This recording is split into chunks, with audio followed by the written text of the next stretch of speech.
Think fast. I'll give you 5 seconds to name different ways to say hello. Go.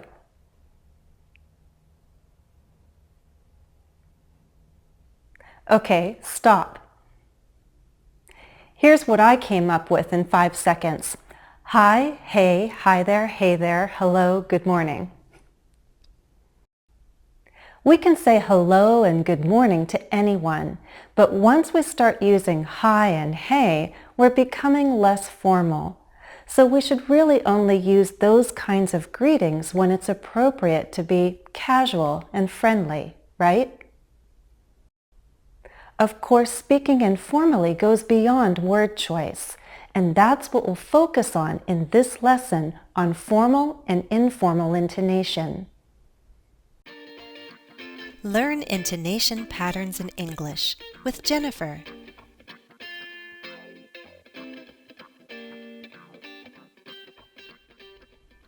A few things can make English sound informal. First, your word choice. It's the difference between hello and hi, or how are you and what's up. Second, your grammar. In informal English, we can bend certain rules. For example, we say, coming, instead of, are you coming? Or, you comfortable? Instead of, are you comfortable? In everyday conversation, we use fewer words when we can get away with it. Why say, I feel the same way, when we can simply say, me too. And finally, there's our intonation. We use falling and rising intonation in both formal and informal English, but sometimes in slightly different ways. Let me give you some examples. Informal greetings can have more emotion, usually excitement, and that's why you may hear a rise-fall in a very friendly greeting. Hi, how are you? It's so good to see you. A slightly more formal greeting will have greater control and more restraint. You'll usually hear simple falling intonation. Hello. Nice to meet you. Very polite greetings may use a fall rise. So you might hear a receptionist or a hostess at a fancy restaurant speak like this. Hello. Good evening.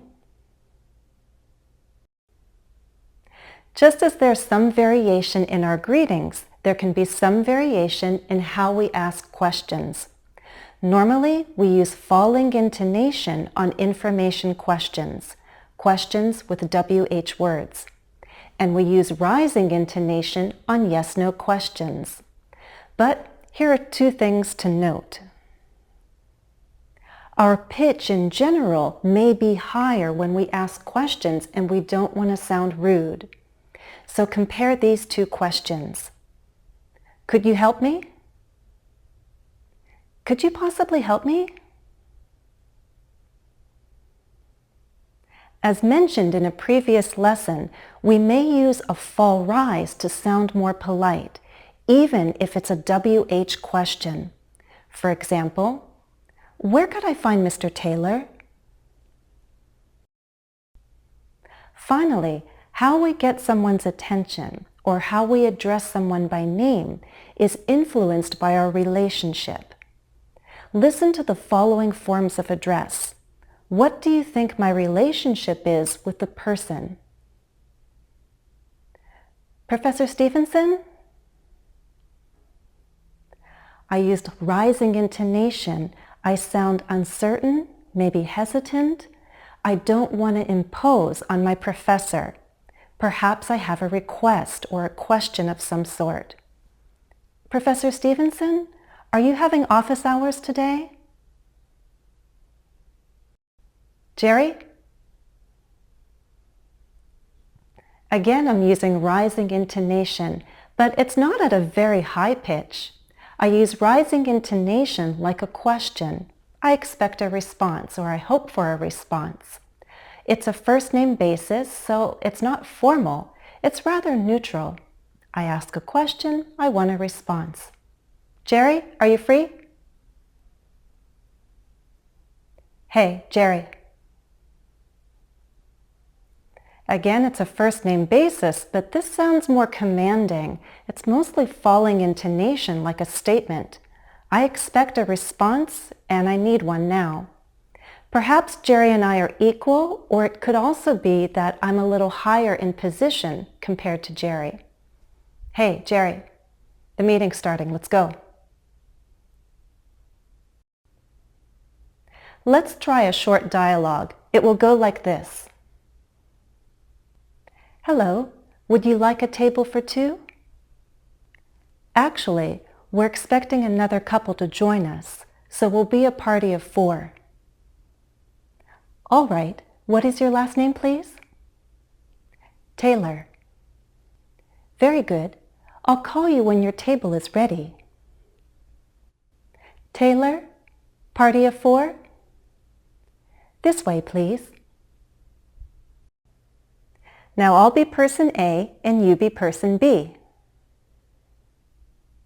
Hello, would you like a table for 2?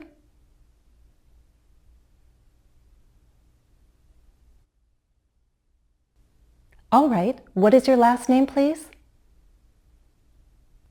Very good. I'll call you when your table is ready. Taylor, party of 4?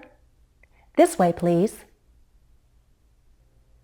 Let's try switching, okay? I'll take role B and you take role A.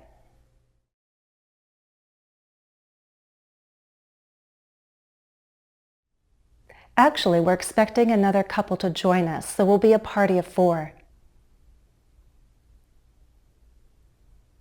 Taylor.